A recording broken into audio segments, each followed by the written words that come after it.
ബ്രീസറോ നമ്മളെല്ലാവരും സോണൽ അസംബ്ലിക്ക് വേണ്ടി പ്രത്യേകമായിട്ട് ഒരുങ്ങിക്കൊണ്ടിരിക്കുന്ന സമയമാണല്ലോ. ഈ ദിവസങ്ങൾ വലിയ പ്രാർത്ഥനയുടെ ദിവസങ്ങളായി മാറട്ടെ.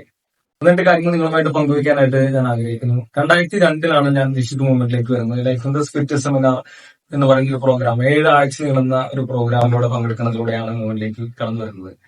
അന്ന് മുതൽ ഞാൻ കുറേശ്ശെ മനസ്സിലാക്കി തുടങ്ങിയ കാര്യമാണ് ജീസസ് യൂത്ത് എന്ന് പറയുന്നത് അതൊരു ജീവിത ശൈലിയാണ്. ഒപ്പം നമ്മൾ അനുഭവിച്ച സ്നേഹം, ദൈവസ്നേഹം, ഈശോയുടെ സ്നേഹം മറ്റുള്ളവരുമായിട്ട് പങ്കുവെക്കുക എന്നതാണ്. സുവിശേഷം ജീവിക്കുകയും സുവിശേഷം പങ്കുവെക്കുകയും ചെയ്യുന്നതാണ് ജീസസ് മൂവ്മെന്റ്. അപ്പൊ ആ സമയങ്ങളില് എന്റെ ഇടവകയില് പ്രാർത്ഥന കൂട്ടായ്മ ഉണ്ടായിരുന്നില്ല, ജീസസ് മൂവ്മെന്റ് ഉണ്ടായിരുന്നില്ല. അന്ന് എനിക്ക് വയസ്സ് 20 2002. എന്റെ ഇടവകയിലുള്ള ഒത്തിരി യുവാക്കളോട് ഈശോയെ കുറിച്ച് പറയുവാൻ, പ്രാർത്ഥനാ കൂട്ടായ്മയിലേക്ക് കൊണ്ടുവരാനായിട്ട് കർത്താവ് ആ നാളുകളിൽ എനിക്ക് കൃപ നൽകി എന്നത് വലിയൊരു കാര്യമായിട്ട് ഞാൻ ഈ സമയങ്ങളിൽ കാണുന്നു. ഇപ്പോൾ നീണ്ട 23 വർഷമായി മൂവ്മെന്റില് തുടർന്ന് മുന്നോട്ട് പോകുന്നു. ആദ്യത്തെ 1 വർഷത്തിന് ശേഷം പിന്നീടുള്ള 22 വർഷങ്ങളിൽ ഞാൻ ജീവിതത്തിൽ വിവിധ ടീമുകളിലൂടെ ശുശ്രൂഷ ചെയ്യുവാനായിട്ടുള്ള കൃപ കർത്താവ് എനിക്ക് നൽകി. ഇപ്പോൾ ഞാൻ കേരള ഫോർമേഷൻ ടീമിന്റെ ഭാഗമായിട്ട് മിനിസ്ട്രി ചെയ്തുകൊണ്ടിരിക്കുന്നു. ഒപ്പം ഞാൻ കൺസ്ട്രക്ഷൻ ഫീൽഡിൽ വർക്ക് ചെയ്യുന്ന ഒരാളാണ്. അപ്പോ ആ സമയങ്ങളിലൊക്കെ മോശമായ രീതിയിലുള്ള സംസാരങ്ങളും തെറ്റായ വാക്കുകളൊക്കെ സംസാരിക്കുന്ന രീതി ഞങ്ങൾ ജോലി ചെയ്യുന്ന സ്ഥലങ്ങളിലൊക്കെ ഉണ്ടായിരുന്നു. പക്ഷെ അഭിസംബോധന ചെയ്യുമ്പോൾ പോലും മോശമായ രീതിയിലുള്ള അഭിസംബോധനയാണ് കേൾക്കുക.